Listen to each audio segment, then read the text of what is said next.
ராணிப்பேட்டை வானம்பாடி ஏரியில் ரசாயன கழிவுநீர் கலந்ததால் 300 ஏக்கர் விளைநிலங்கள் மலட்டுத்தன்மையாக மாறி பயிர்கள் அழியும் நிலைக்கு தள்ளப்பட்டுள்ளதாக விவசாயிகள் குற்றம் சாட்டியுள்ளனர்.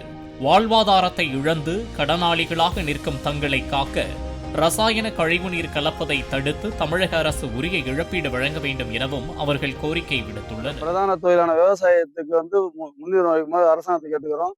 இங்க போதிய பயிர் வரல, நச்சுத்தன்மை இந்த கம்பெனிகளால நச்சுத்தன்மை கலையால் விவசாய பொதுமக்கள் அனைவரும் பாதிக்கப்படுறோம். ஏரி பாசனம் நம்பிதான் பிரதான தொழிலா யூஸ் பண்றோம். இந்த ஏரியில நம்பிதான் 1000 குடும்பம் பிழைக்குது வானாப்படியில. அந்த குடும்பத்துல விவசாயம் பண்ண முடியாம நிறைய பேர் விட்டுட்டு போயிட்டு மொத்த கேணி இடம்லாம் முள்ளும் ஜம்முவும் முடிச்சு வேஸ்டா இருக்கு.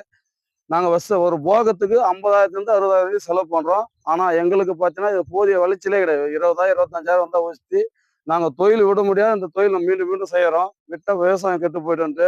பிளே ஸ்டோர் மற்றும் ஆப் ஸ்டோரில் இருந்து பாலிமர் செயலியை QR கோடு மூலம் பதிவிறக்கம் செய்யுங்கள். செய்திகளை உடனுக்குடன் பெறுங்கள்.